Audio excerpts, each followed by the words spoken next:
Hello mga Inday! My name is Lovely Caba sa content creator, The Age of 23. So for today's video mga Inday, pupunta po tayo ng Kapalong at tayo po ay bibili po ng kaunting grocery. So ayun na nga po mga Inday at pupunta na po kami dito. Kasama ko po pala ngayon ay yung anak ko at saka yung asawa ko. So ngayon mga Inday, itong pagbili po namin po ay bigay po ito para po sa amin ng ating followers na nagbigay po sa atin ng pag-grocery po para po sa amin. So ayun na nga po at andito na po kami sa Kapalong at papasok na naman po kami dito para kukuha po kami ng pera. At itong pera na po itong mga Inday ay ito po yung gagamitin po namin pang grocery. So maraming salamat po sa nagbigay. Alam niyo na po kung sino po kayo. More blessings pa po sa inyo. Thank you so much po. At ayan na po yung anak ko, gusto niya pong umalis kasi excited siya na magbili na po ng mga pagkain niya para sa school.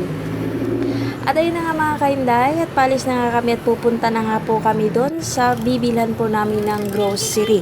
At itong anak ko nga po pala, sa sobrang excited niya mga inday, ilang ulit na po siyang nabunggo, ilang ulit na po siyang nadapa, talon-talon niya ba mga inday kasi excited siya. At ayun na mga kainday, dito na nga po pala kami sa bilihan po ng grocery.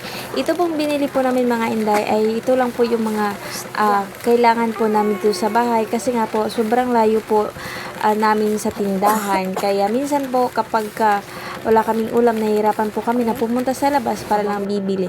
Kayong sinigurado lang namin na bilhin ay yung kakailanganin lang namin sa bahay. Katulad na po ng mga dilata, ganun, mga noodles or kung ano man. At saka yung pangbaon din ng anak ko sa school. At ayun na mga inday, sobrang dami nga po ng at so yun na nga po, pagkatapos po namin bumili po na mga grocery ay andito na po kami ngayon sa amin. Palagi po namin kinakainan kasi dito po yung gusto ng anak ko na kakain talaga. Dito po mga inday, paminsan-minsan lang po kami nakakapunta po dito. Ngayon po baka kami magsasabi naman po dyan na sarap-sarap ng kinakain namin, ang sarap-sarap ng mga binibili namin. Uulitin ko po, ngayon lang po kami ulit bumalik po dito ha. Kaya po, sinulit na lang po namin kasi ito po yung gusto ng anak ko. At pagkatapos na din po namin kumain, ay dali-dali na din po kaming umuwi po sa aming bahay kasi sobrang init na po. Grabe yung tirik yung araw mga inday. Di mo alam kung anong gagawin mo sumasakit na yung ulo mo sa sobrang tirik po yung araw mga inday. At so yun na nga po, kami po ay papunta na po sa aming bahay. Palagi ko pong inuulit-ulit po sa aking mga videos na malayo po talaga kami sa tindahan mga inday. Ito pa po yung papasok po, papunta po sa amin. Nasa baba pa po yan mga inday. Nasa baba pa po yan. Ito po yung papunta po sa school ng aking anak. Kung wala ka po talagang motor, no, malilit ka kung may trabaho ka, may pasok ka, malilit ka po talaga.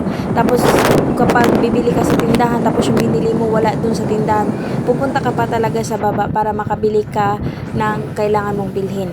So yun na mga inday, ito na po yung papunta po sa bahay namin talaga. Papasok na po siya doon sa amin. Ayan na po siya at malayo-layo pa po. Malayo-layo pa po siya talaga doon sa baba na malapit po sa school ng aking anak. Ngayon po mga inday, ito po patungo po sa bahay namin. Ito pong dryer na to mga inday, na makikita nyo po yung dryer na yan. Ayan mga inday, dyan po sa baba na yan, dyan po umiigib yung asawa ko at saka yung biyanan ko ng tubig nung wala pa po kaming tubig. Tapos ito pa po yung dadaanan nila papunta po doon sa bahay namin. Tapos yan po mga inday, minsan kapag nasira yung motor namin na ginagamit ay bike, binabike lang po nila para makaigib ng tubig. So makikita nyo naman po sa video na sobrang layo po talaga. Hindi po siya madali na lalakarin kung ano lang po talaga siguro yung mga inday, malapit-lapit lang yan, okay lang po, pero sobrang layo po. Ayan, makikita nyo naman po sa videos no, na sobrang layo pa, wala pa po tayo sa bahay po namin. Subutin na lang po talaga at may tubig na po tayo at hindi na po tayo iigib doon sa malayo po. So ayan na po mga inday at malapit na nga po ako sa aming bahay at excited din tong anak ko kasi nga siya daw po yung mag-open ng mga grocery po na nabili po namin kanina. So ayun na nga mga inday at dito na po kami sa aming bahay.